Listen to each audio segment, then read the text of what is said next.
For a time, it was the queen of the skies. And although it never fired a shot in anger, the B-47 Stratojet occupies a place as one of the pivotal jet bombers in aviation history. Here is the story of the jet and the men who flew it.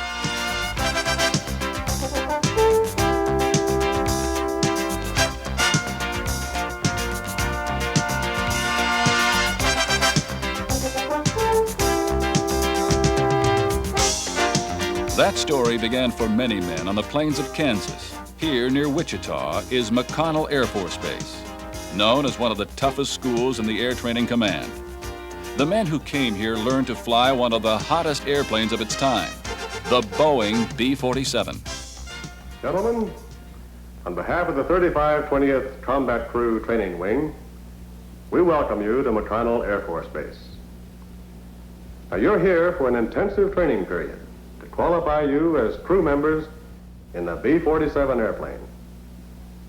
Now, to acquaint you with some of the history of the Stratojet, we take you back to 1943, to the dark days of World War II.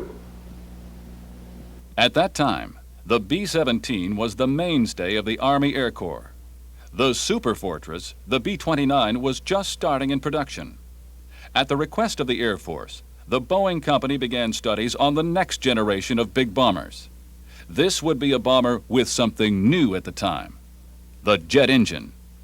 These studies, thousands of research hours, and exhaustive wind tunnel tests led to a six-jet swept-wing airplane. On December 17, 1947, exactly 44 years from the day the Wright brothers flew at Kitty Hawk, the XB-47 took to the skies. That flight sparked a revolution. Jet-powered airplanes were definitely here to stay. By early 1948, the Air Force had decided it wanted Stratojets. Lots of them. That decision led to reopening of the government B-29 plant in Wichita, Kansas.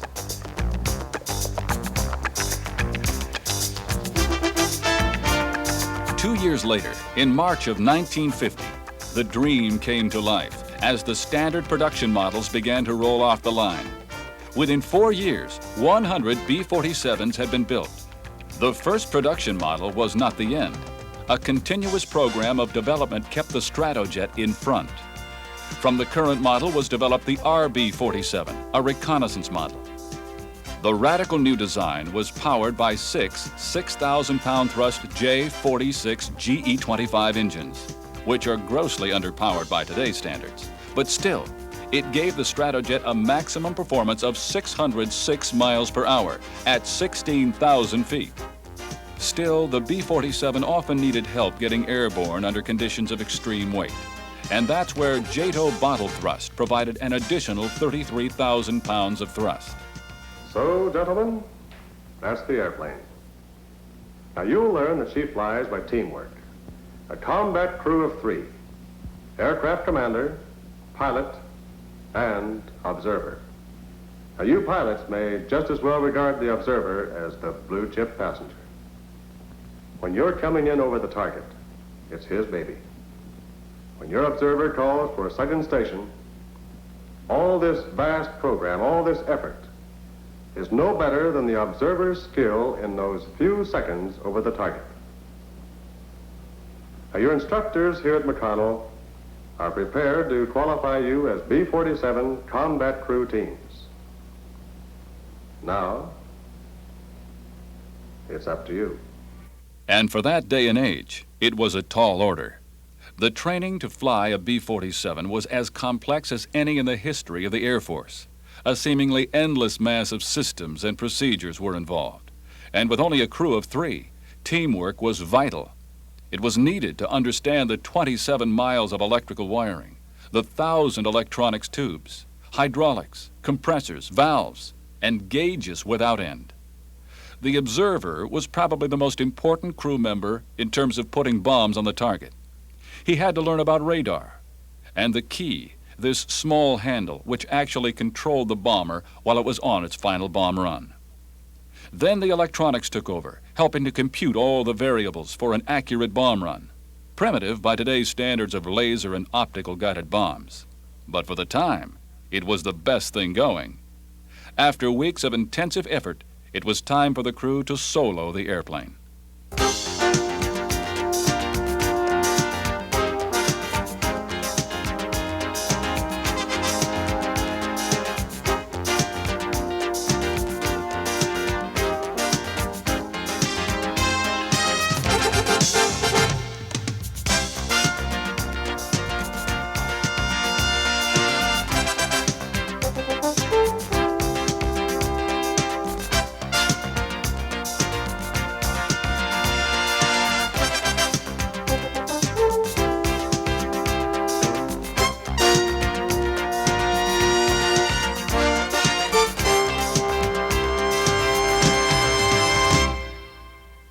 More often than not, the outcome was predictably routine.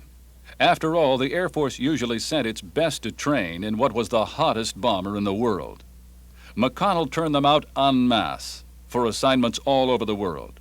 B-47s were deployed from Europe to the Far East and Africa.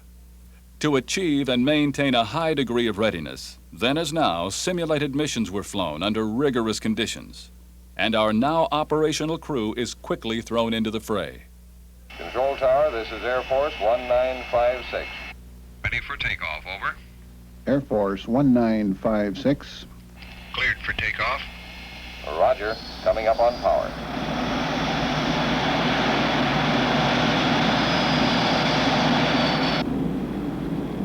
Although it was heavier than any World War II bomber, including the B-29, the B-47 was classified as a medium bomber.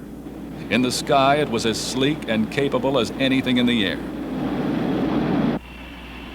Gear up. Gear coming up.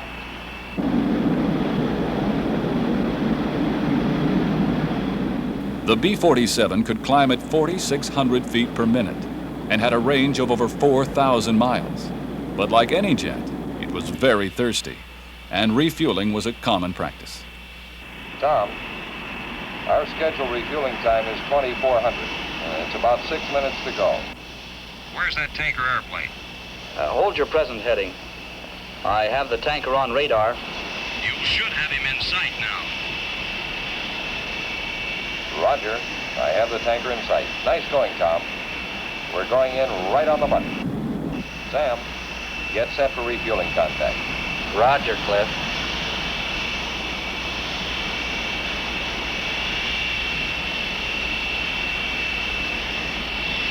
Refueling checklist complete.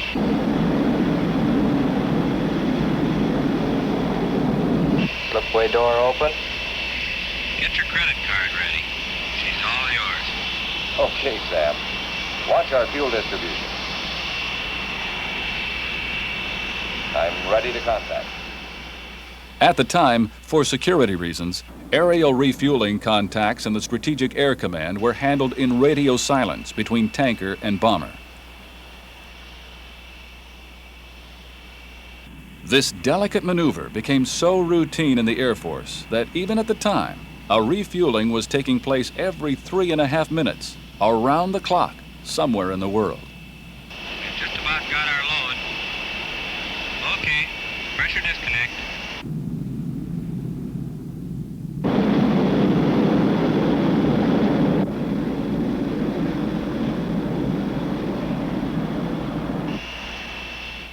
Refueled and ready to fly through the long night to the target, a sleeping city 7 miles below. At dawn, exactly on schedule, bombs away. Steady on 045. We're on autopilot. Roger. I have the target on radar. Center the PDI and give me second station. The PDI is centered. You have second station. Roger. I have it.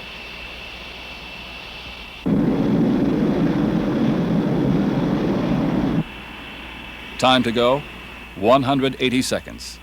This was the payoff. 3 men, a machine, and the skills of thousands of people funneled into a few critical seconds. You have 30 seconds before bomb release.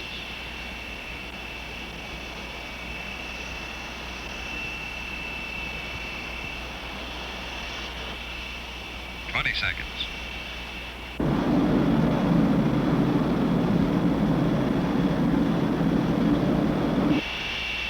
10, 5, 4, 3, 2, 1. As it turned out, the B-47 never did drop bombs in anger. But many a contrail curved through the world's skies as a symbol of the readiness of the Strategic Air Command. And the men who flew the B-47 will always remember that it opened the door for jet bombers in the U.S. Air Force. That role will never be forgotten.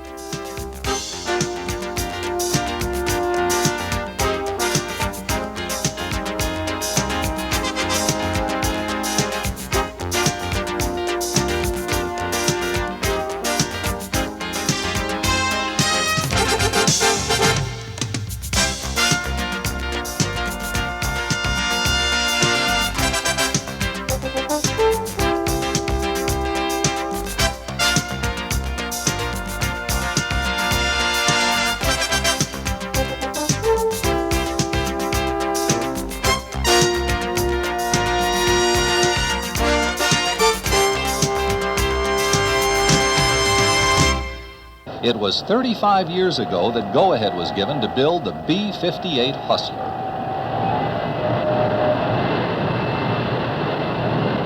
From the start, it was apparent this airplane would be a record setter. Technology instantly took several giant strides. The Hustler has mid-mounted delta wings, which was quite an innovation at the time.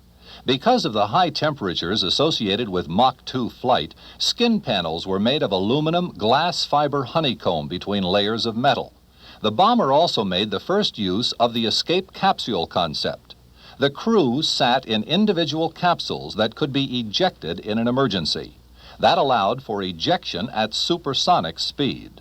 The Hustler was armed with a 20-millimeter Vulcan cannon in the tail and a special pod under the airplane, which was used to carry nuclear or conventional bombs. The pod also carried fuel and could be jettisoned once it was empty. But the main feature of the B-58 was speed. Powered by 4 J79 GE-1 engines, it could cruise at nearly 1,500 miles per hour for nearly 3,000 miles. The Hustler started right out breaking records.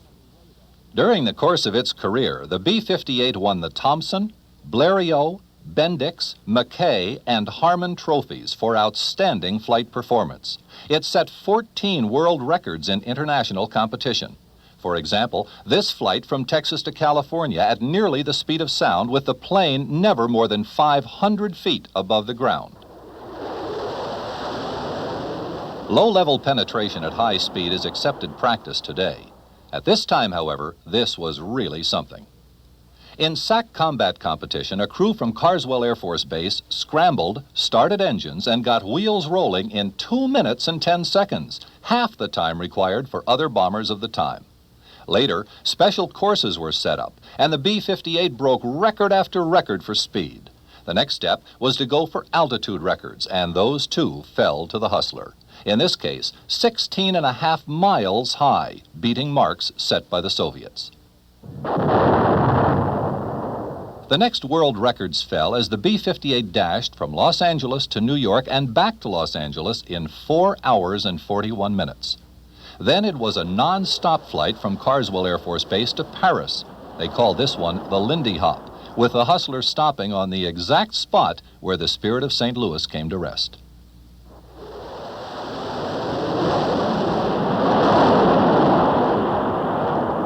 The need for a high-speed weapons delivery system is being met today with the B-1B. But the place in history held by the B-58 Hustler is secure. It was the first of its kind, and some would argue, still one of the best.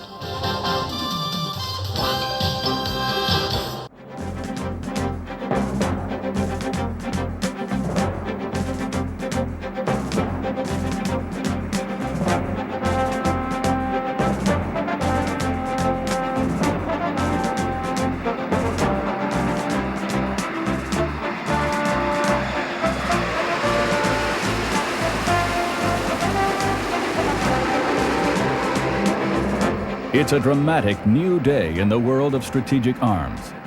Since the 50s, the U.S. Air Force bombers like this B-52 have been on alert, poised to respond in an instant to carry nuclear weapons to targets in the Soviet Union. But as of October 1991, the world took a step back from living on the nuclear brink. President George Bush, in an unprecedented move, unilaterally called for the U.S. Air Force to stand down from its nuclear alert status. Weather looking good up there. Yes, matter of fact, we're clear now. We're checking off. See if there's a thunder bump off to the right still. The Strategic Air Command has about 280 bombers at 12 bases, and at any given time, 40 of them have been kept on alert, fueled and armed with nuclear weapons. In addition, production of a new nuclear standoff missile, which would have been carried by the aging B-52, will be canceled. For now, a conventional arms mission will continue for the B-52s. And just in case the world does take a turn away from peace, the alert status can be restored in as little as 24 hours.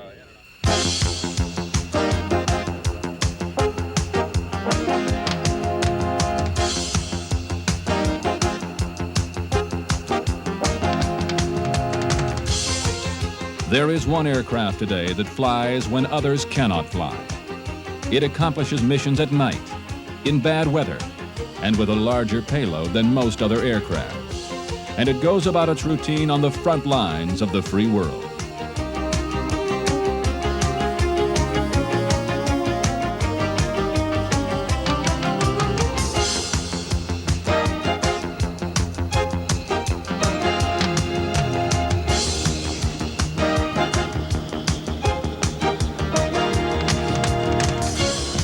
It is beyond challenge, one of the finest aircraft ever built. And it is doing a job no other in the NATO alliance can do, now or in the foreseeable future. It was designated the F-111 by the U.S. Air Force in the early 1960s. Designed as a night, all-weather, terrain-following bomber, the F-111 carries out its assignments under any circumstances, any time, any place.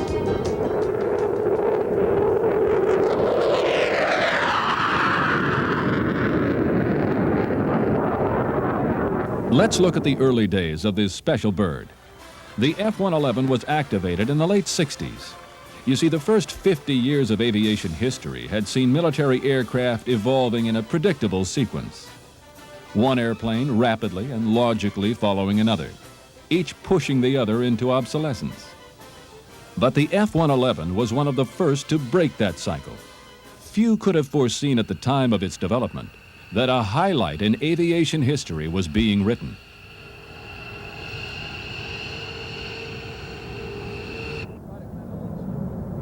Originally, military planners hoped the F-111 could serve as an interim step for U.S. bomber forces.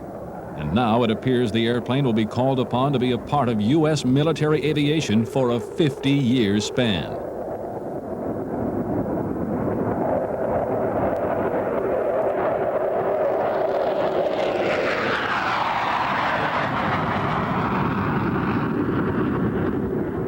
The F-111 is a two-seat, all-weather attack aircraft with derivatives ranging from the RF-111C reconnaissance aircraft to the FB-111. The airplane was never given an official name, but Air Force pilots took one look at that long anteater-like nose and nicknamed the plane the Aardvark.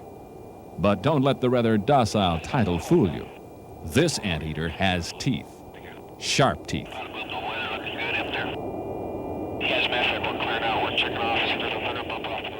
When the first Aardvark was flown in 1964, it represented an entire series of firsts in military aircraft. The first use of swing wings, the first use of afterburning turbofan engines, and the first use of a terrain-following radar that allowed for low-level bombing in adverse weather and at night.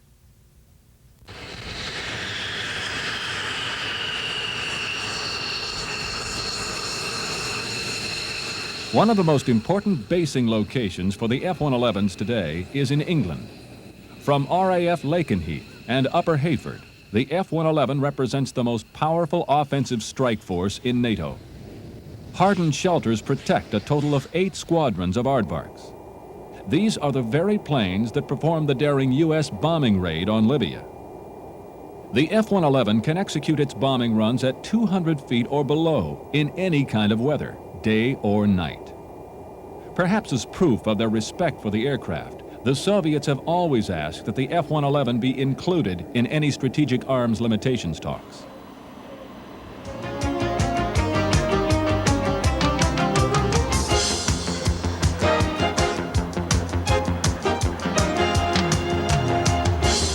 A typical mission for the European-based F-111s may begin with a scramble mission.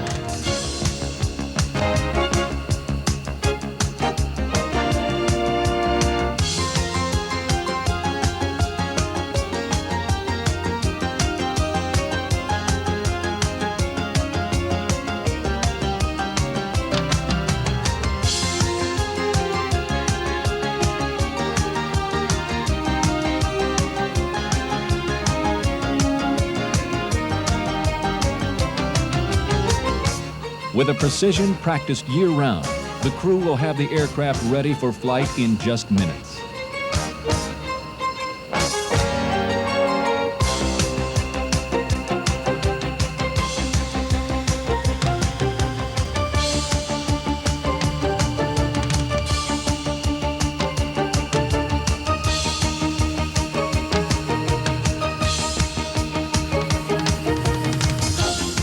As usual, the weather is only incidental to the mission. Once the aircraft has been committed, rain, fog, sleet, none of these conditions can stop it.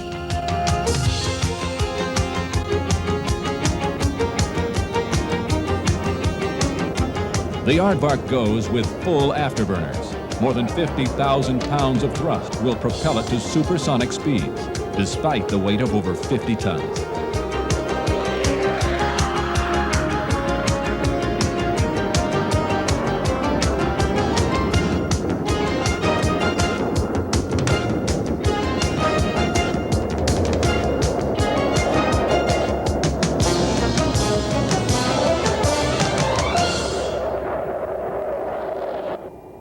In the air, the plane can race along at Mach 2.5 to deliver a payload to targets well over 1,000 miles away. As was proven in Libya, they can go even further with aerial refueling. Target coordinates and navigational information are programmed into an onboard computer. While the aircraft is still out of hostile radar range, the pilot can select automatic terrain following and go in under the radar beams that seek him out. Accuracy of the system has been proven time and time again in Air Force bombing competitions and in Libya, where individual buildings were bombed at night and at high speed. The airplane is unique. There isn't another jet in the world, either free or Warsaw Pact, that can do what it can do. It's a very potent weapon system, and it has the ability to strike the entire spectrum of targets that the theater commander would want to strike if we ever had to go to war. This is the main deterrent to the Soviets. Basically, I would say that our job is in time of war for deep penetration to do the utmost damage to the enemy as we possibly can. Low level, high speed, maximum proficiency, accurate bombing. Along with a reputation for mission effectiveness and survivability, the F-111 has the added advantage of being one of the most cost-effective airplanes in the inventory. Experience has shown that other types of interdiction aircraft have to have tanker airplanes tagging along. Also, electronic support airplanes, command and control planes, forward air control and fighter escort, as well as rotary-winged rescue forces. But the F-111 works alone, doing a tough job better than any other plane in the Air Force.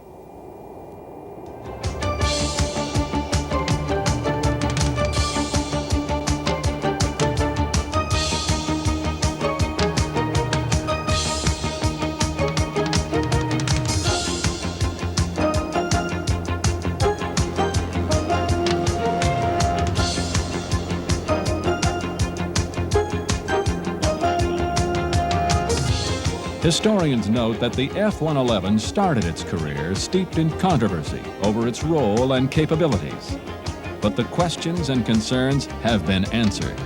And today, there is only praise for the aardvark.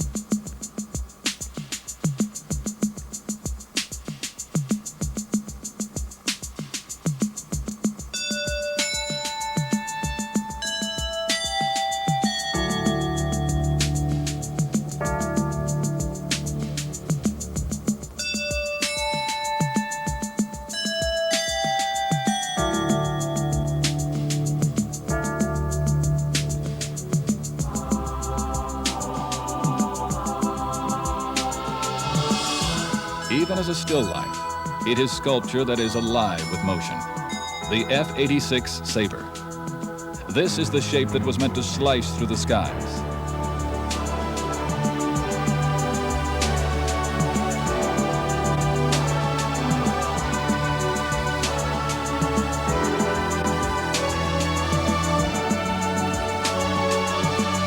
Conceived from the start to be the ultimate expression of what a fighter plane is all about. It's difficult to believe the origins of the Sabre date back more than 40 years ago. But this is no museum piece. No, this Sabre lives.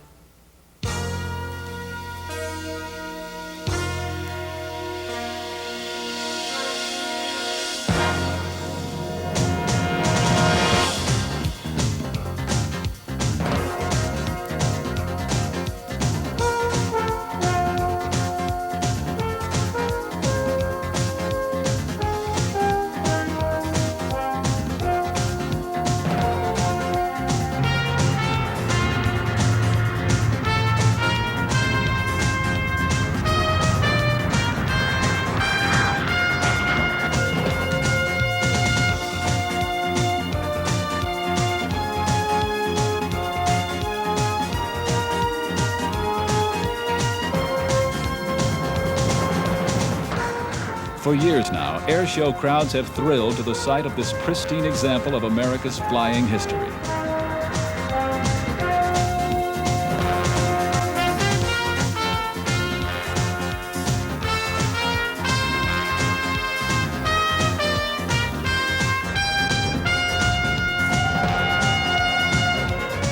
And yet the story behind what you see here is more impressive than you might imagine. That this Sabre is flying today is due to the sweat, tears, and yes, even the blood of one man. His name is Ben Hall. Well, of course, it had been my dream, even when I got out of service, to fly the 86, because it was just, seemed to be the ultimate aircraft at that time, and matter of fact, it's still at this time as far as I'm concerned, because it's just a Cadillac. Ben flew P-47s and P-51s in the years following World War II. He got out of the service just as the F-86 was coming online. He never forgot its sleek shape and thought to himself, someday, maybe. But the sleek, polished example you see here is a far cry from the way things started for Ben Hall. This is what the airplane looked like when it was rescued from oblivion in the hot summer sun of Central California. A friend of mine ran across it down in Fresno, California. And he called me, mentioned it to me, and my first reaction was, well, you crazy? What am I going to do with a jet, you know? And, of course, then a couple of weeks later, I was thinking about it at night. I said, what the heck, it's something to play with.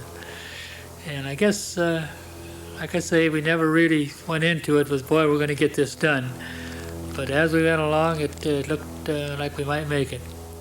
From this point, it took more than 10,000 hours of work and countless moments of frustration to bring the Sabre back to life. Initially, Ben and his volunteer friends were not even sure it was possible.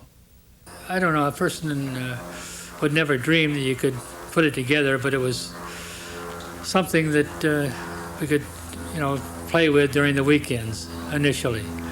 But as we got farther into it, I could see that I either had to finish it or forget it. And fortunately, we were able to finish it. There were only 554 of the A-model Sabres made, but fortunately, total Sabre production numbered in the thousands. That does not include all the examples made by other countries, such as Canada. Still, it is a vintage airplane, and parts are not available at your local pilot's shop. Amazingly enough, there was only about 2 items that were difficult to find. One was a casting that was missing from the airplane. It was peculiar to this particular block number of airplanes. And we did quite a bit of searching, but we did come up with one. And initially, tailpipes were very scarce, but we came across a couple of those, so that worked out good too.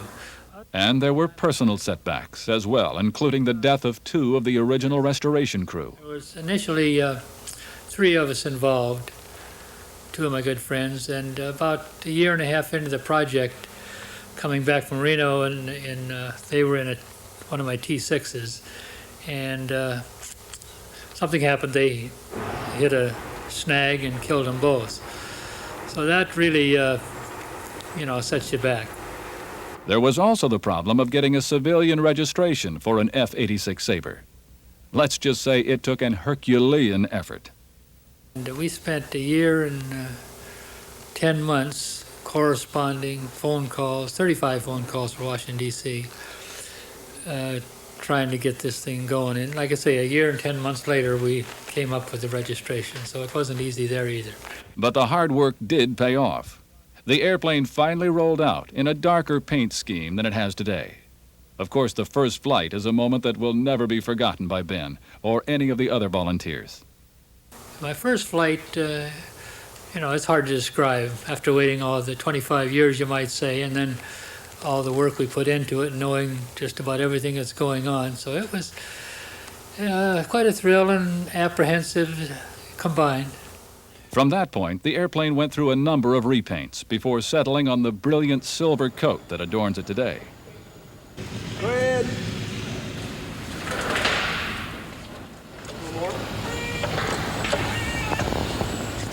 Now began a new struggle for Ben Hall. It turned out to be nearly as difficult to keep the airplane flying as it was to restore it. Jet fuel is expensive and sponsors are few and far between. It still came down to a couple of guys who loved airplanes, giving up their Sundays to keep a piece of history alive. Okay, we're looking good. Gotta come over this way. Come this way just a little. I can spring it. Go ahead. Right there. Come on in. Ben has managed to find not only parts for the airplane, but the support equipment needed to maintain it as well. Even an old dog-eared service manual is still providing guidance. 96 volts, 160 to 190 inch-pounds. Inch-pound. Got it? And speaking of dog ears, yep, even the family pooch is called upon to help out. Nowadays, of course, Sunday, I come up on a Sunday, I don't know, somebody else goes golfing, I guess. So it's a labor of love, of course. Air shows are the stage where Ben gets a chance to do what he does best, giving thousands of people the thrill of seeing the fruits of his labor knifing through the sky. It's also payoff time for his volunteer crew. They enjoy going to the air shows. Matter of fact, that's the only way I can afford to fly it, is take it to an air show, and they cover the fuels and some expenses. So it's enjoyable for all of us in that respect, so the work does pay off in some manner. Of course, it's never just a matter of hopping in and going flying. There are always 1,000 details to take care of. Everything from what's the best way to tow the airplane. When you put your wedge in here, you can move these all over. Oh yeah, it'd swing, right. If you pull your airplane without this being in, you're going to move this and this. If you turn this to such a degree, it'll break these here before it breaks anything else. I didn't realize that. I thought it wiped out something. To taking on fuel and getting hooked up to the start car.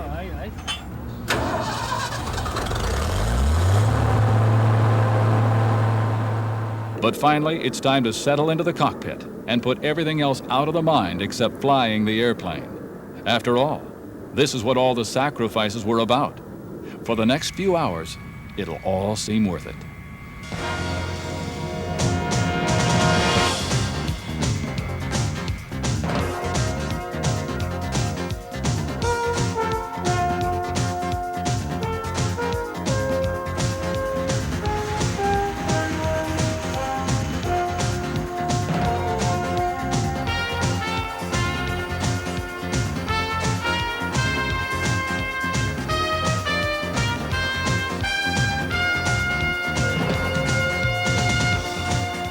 slow and fast, thrilling the crowd with the speed and power of the Sabre.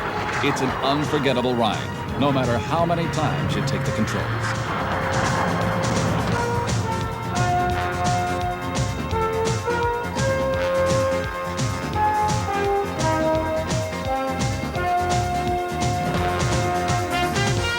It gets quite exciting, especially you start pulling 4 or 5 Gs and working up a little sweat.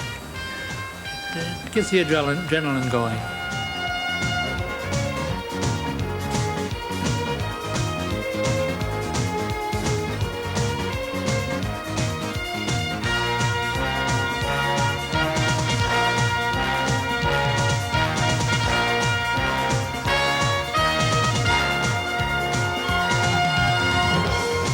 The airplane is really quite simple to fly. With the boosted controls, it's effortless, you might say. And I flew 51 quite a bit, and I just loved it. But after a few hours in the 86, you get spoiled in a hurry.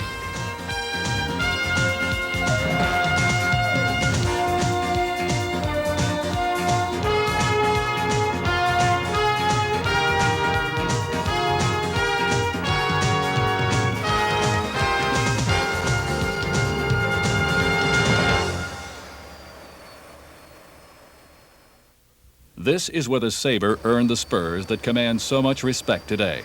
The skies over Korea. It was the first swept-wing fighter in the Air Force. Operational for just 1 year before the war broke out, the Sabres began shooting down MiG-15s within 1 day of their arrival in Korea. The stories of pilots in the 5th Air Force are now part of Air Force legend. The famous fighter sweeps to MiG Alley near the Yalu River coming to mind. In the first 6 months, Sabres downed 44 MiGs and damaged 77 with combat losses of only 6 F-86s. The kill ratio of Sabres remains among the highest of any American combat aircraft ever made. That record was very much on the mind of Ben Hall when he fought to bring this airplane to life. The thing is, the 86 had a short life, just during the Korean War. But it was the first swept-wing fighter, and it first one to get in combat against, of course, the MiG-15. So I think it certainly deserves a place in history in that respect.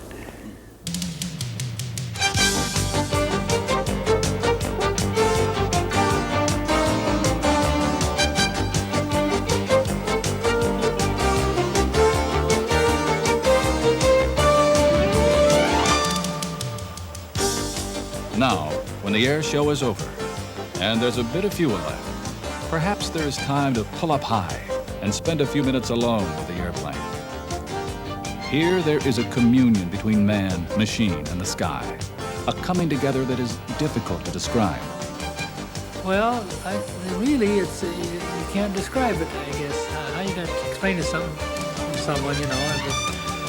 when it's a certain feeling, you can say,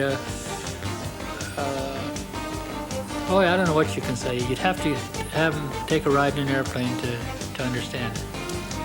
It's different.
And now it's time to bring the Sabre back to Earth.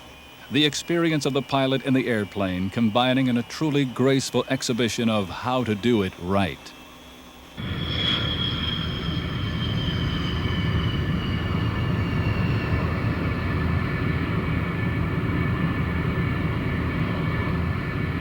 certain people are, when they're kids, they want to be a baseball player, or you know, they pick out something that they encounter something they enjoy.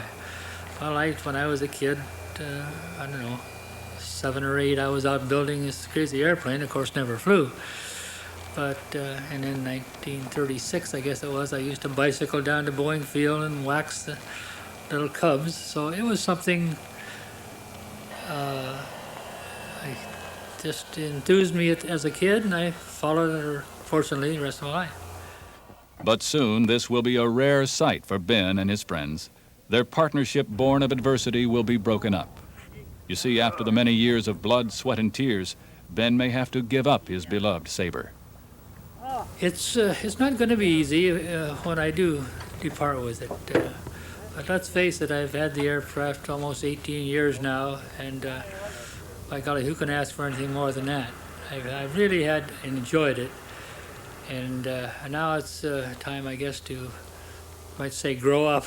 A little late, but and let somebody else younger take it, and I know they could have a ball with it. But the memories will always stay. That glorious feeling of flying a legend, quiet and graceful, with the sun glinting off the canopy. That feeling will never be forgotten.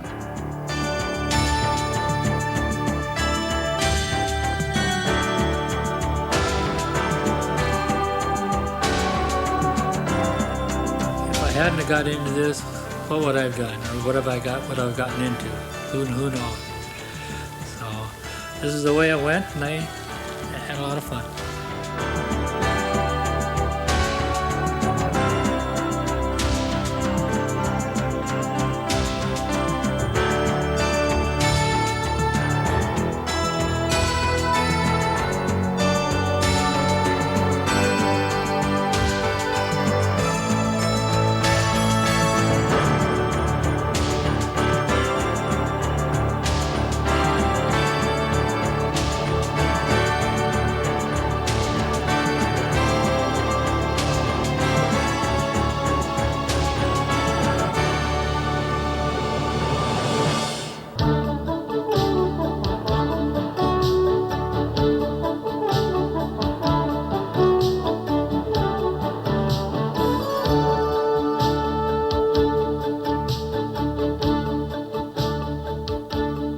An era is coming to an end. After 1987, the F-8 Crusader will no longer be a part of the active inventory of the Navy and Marine Corps. The plane they call the MiG-Master is retiring after a career that is perhaps without parallel. The first shipboard supersonic day fighter is fading into history. And here's the story of how it all began.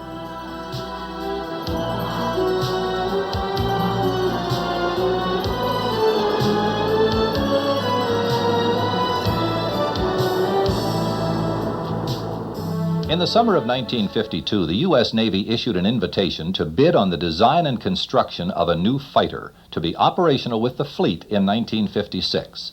LTV, then known as Chance Vought aircraft, entered the competition and won. The concept was actually quite simple. Design the smallest and lightest possible airframe around the most powerful engine available. That engine turned out to be the Pratt & Whitney J57 with 16,000 pounds of thrust.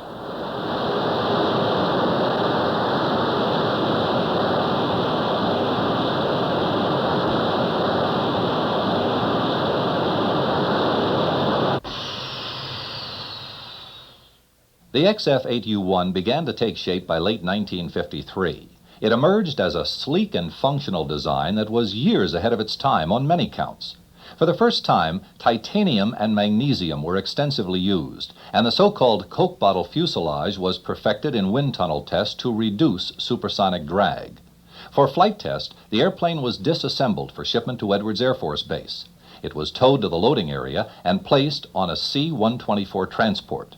Soon it would take part in one of the most impressive initial flights in aviation history.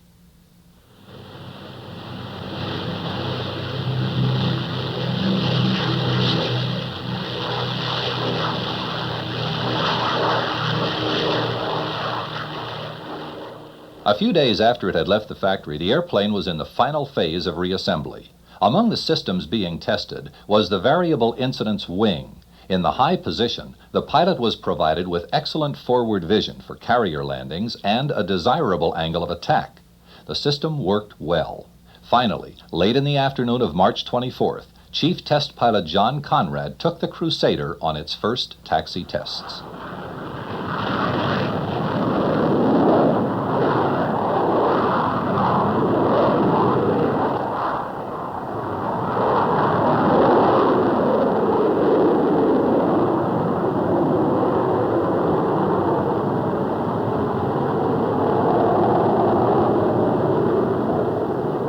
With those tests completed, the 22 months of preparation were on the brink of culmination. Here now, the first flight of the XF-8U-1. The date was March 25th, 1955, 1 week ahead of schedule. With test pilot Conrad again at the controls, preparation was made for the first flight of the XF-8U-1.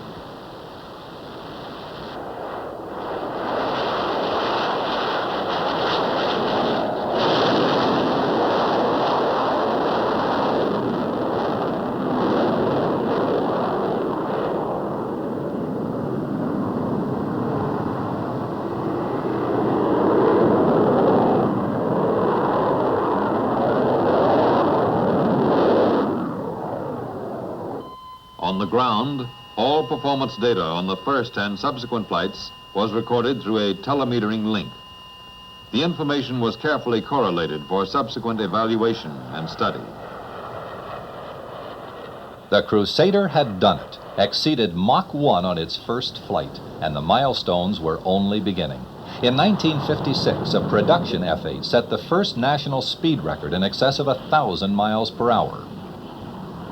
Piloted by Commander Duke Windsor, this flight won the Navy its first Thompson Trophy.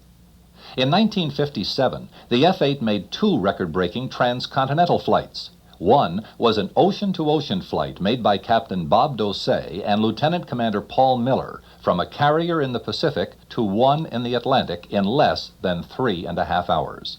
And then, Marine Corps Major John Glenn made the first supersonic crossing from L.A. to New York in 202 minutes. Finally, with the fleet, the Crusader set a milestone by joining operational squadrons within 2 years of its first flight. These days, it is often forgotten the F-8 gave rise to a second-generation aircraft called the Crusader III, bigger, faster, and meant to serve in the fleet interceptor role. Here is some rare footage of that airplane's first flight. Clear to taxi to the east side of the lake bed. Line up with runway 25. Surface winds 260 at 15. Edwards altimeter 2994, over. This is Willie, roger out. Kingston Chase, this is Flight Willie, ready for takeoff. We'll release brakes on your signal, over. Kingston Chase to Flight Willie, roger. Turning into position, stand by for brake release. Okay, John, go. Here we go.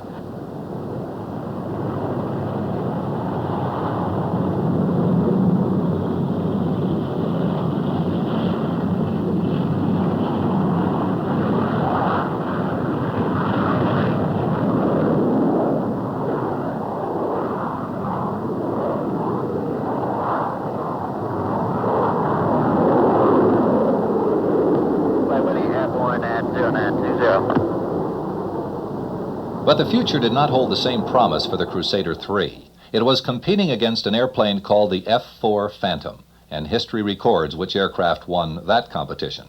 In the end, only 5 Crusader IIIs were built, and only 2 of those ever flew. Eventually, they were all scrapped, and perhaps only a few parts remain.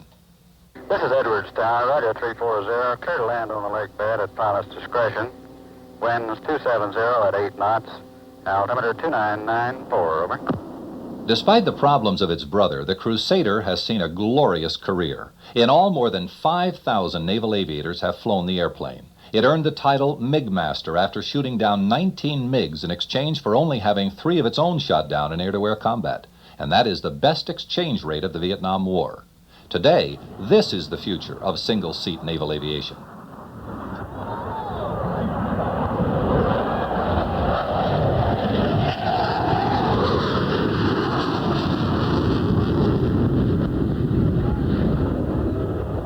multi-mission aircraft like the FA-18. And while few will dispute the Hornet's ability, many an old Navy jock will still think back to the early days of single-seat airplanes that were designed to fight other airplanes pure and simple.